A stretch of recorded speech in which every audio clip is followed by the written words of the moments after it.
How are we all? What is the crack? Kieran here with another Spearhead tutorial. This one was quite highly requested by all you guys. This is going to be a nice change of pace. It's going to be a death and black metal style logo.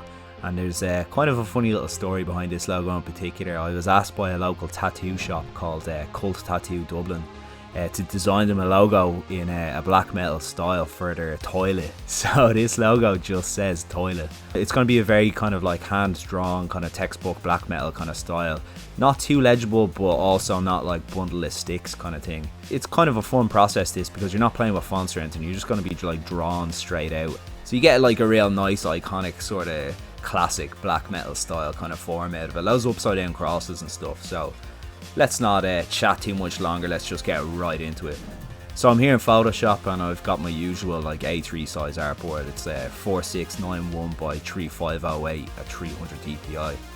And I just write the word toilet because that's what it's going to say real loosely above, so I kind of know like where my middle of the logo is going to be, and then I just kind of like start hashing out very roughly with like a messy brush the first three letters. And then all you do is just like make a new layer, and with mirror turned on, just like redraw your side a bit more tidier this time, because you're kind of gonna start feeling out like how the logo will look itself. So you want to kind of start developing the thickness of the shapes that you're going to be building the letters up with. So as you can see here, like it kind of came together quite quickly, like maybe in about like 15-20 minutes.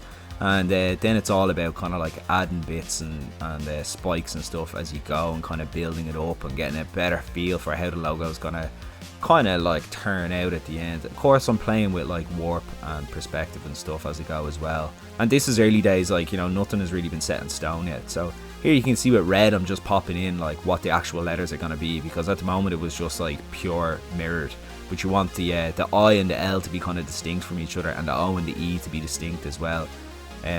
But again, this is a black metal kind of death metal logo, you know, it's not going to be that clear. I think it's more for the novelty for the shop. Like, it's called Cult Tattoo, like, and they have a bit of a black metal aesthetic, so pretty nice, you know, to have like something in the shop that'll get people talking, you know, like, Jesus, see that logo for the toilet there, it says toilet in the most unreadable black metal style, like. So I'm really down for the angle they're going for here.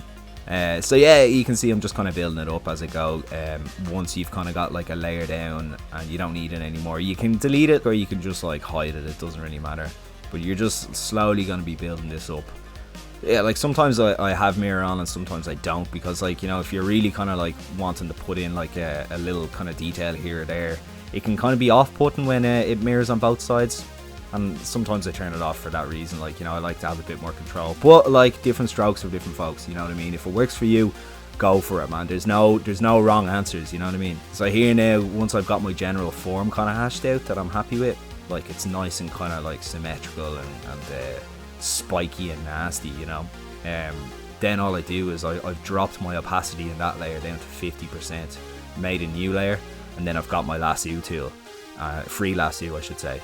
And I'm just drawing in like the spikes as I go, you know. I'm kind of putting in little jagged like swirly bits here and kind of gnarly knobbly bits there, and just making it, giving it that kind of organic feeling, if you get me, like not like a load of blades, more, and not quite like branches, but something that is a bit kind of, you know, it's got like a lot of flow to it that you only really see in like organic stuff in the world.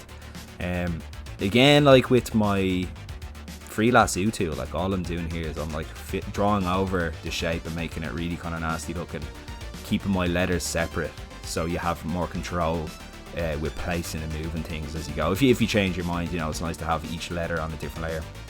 And then what I'm doing is I'm just hitting F5 and filling with black straight away with like no feather on the edge, just like a solid crisp edge. And that's one of the nice things about the lasso tool for metal logos. Like, you get such a sharp edge, and sometimes I find with like the brush tool, it's very hard to achieve that like really sharp, vicious kind of edge. Yeah, so then once I was happy with my first like TOI, I just merged them all onto one layer, duplicated it, and then flipped it horizontally, mirror flipped it, and then brought it over to the side. Keep making sure that I have it like lined up nicely in the middle, and then I just kind of draw in and cut out different bits to really like bring out the E and the L. And like, I kind of like messed around with a couple of different examples here, like, you know, trying to like bring out the I and the L and make them quite distinct from each other, but I kept feeling that it really kind of just like took away from the overall flow of the logo. Then once I'm happy with my like TOILET, both T's are upside down crosses here, so like extra black metal points, I just kind of like duplicated my layer and then went into refine edge and just kind of like took it in a little bit and smoothed it out some tiny bits, like nothing too much, you know what I mean, just like a little bit to give it kind of a softer, more organic feel. Then I just kind of started chopping out bits and placing bits different ways. You know, this is like a real nice trick. I went over it in my previous Death Trash kind of logo, and it's something that I kind of like utilize a good bit. Like if you just find that you're like, you have some nice spikes that you've drawn and then you're trying to draw other ones and they're not really like up to scratch, you can just chop them out and then like warp and twist them around and stuff and get some like real nice looking spikes that you can just like copy and paste in and like really bring the logo out. Now once I'm kind of happy with this, after like chopping and adding in bits and bobs and different spikes here and there, I take my eraser tool, merge them all onto one layer, and take my eraser tool with the mirror function on and just start like, you know, going around, nipping in here, bits here, nipping in bits there, putting little like dots and spikes and all on it, because just gives it like a little bit more of like stuff going on, like, and it gives the logo quite a nice texture. I really find this kind of looks like a bit like a real scaldy looking bug or something, like, and yeah, I'm totally down with that, you know what I mean, and the client was totally down with it as well. I'm going to put a link to their shop in the description there so you can check them out. They're really sound and they're working very hard at the moment, and you like to see, especially in the times we have now, like it's really cool to see like a new shop opening up, so wishing them all the success. But yeah, basically all I'm doing now is playing with my warp, kind of like farting around, thinking like, oh, I can tighten up this edge, I can pull that bit out and give it a little bit more like weight on the top here. Now I've done my old trick of just like duplicating the layer, putting a white stroke on the top layer and nudging it up. If you press shift and one of the arrow keys, it'll move your layer in 10 pixels in whatever direction you press. So I just kind of like hold shift and press like up twice, it'll nudge it up 20 pixels, and then you'll see like this nice drop shadow effect. I actually opted to kind of like take them out, I reckon, because I wanted to go like kind of like a bit softer and a bit more clear with this, because I neglected to say this was going to be 3D printed to go over the toilet door. So I didn't want to go like ham with the details, because, you know, you need to keep in mind like what the logo is going to be used for, and in this case it's going to be used like, it's going to be 3D printed and put over a door, like. So yeah, and then after that I'm just going in, I'm bringing in like different strokes and kind of playing around, inverting things. Sometimes it's nice when a black logo on a black background just has a white stroke on it. Like I'm a big fan of that. Some people don't like it, but I don't know, at the moment I'm really vibing off it, so you're probably going to see me do it a lot if you're following me on Instagram. But yeah, I just kind of like farted around until I was happy, and then sent it to the client, and yeah, they absolutely loved it, so job done. This style of like logo is always going to be hand drawn, like you're not really going to get away with kind of like working with fonts here as a basis.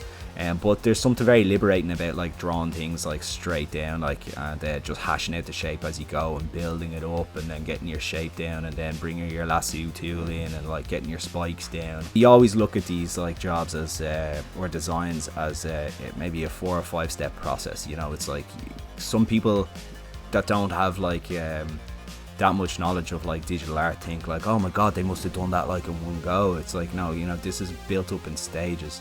I always say, you know, you take a big job and you break it down into small bite-sized pieces. It makes it so much easier, you know what I mean? And it's the same with digital art. It's like once you learn the processes and the steps, you realize that there's a lot of method to these kind of things. And death and black metal logos is no different from making a poster or like different sort of digital design. So yeah, happy days. I really hope this kind of helped, because this was quite requested, and it was the most requested actually thing when I was putting up on Instagram to see what people wanted. So hopefully this was helpful, and hopefully this has kind of cleared up a few little processes for people. And again, if you have any questions, just shoot down in the comments right now. I'll get back to you straight away, and let me know in the comments as well what you want me to do next. I've got a couple of tutorials like ready to go. Give me a like and subscribe, and I will see you in the next one.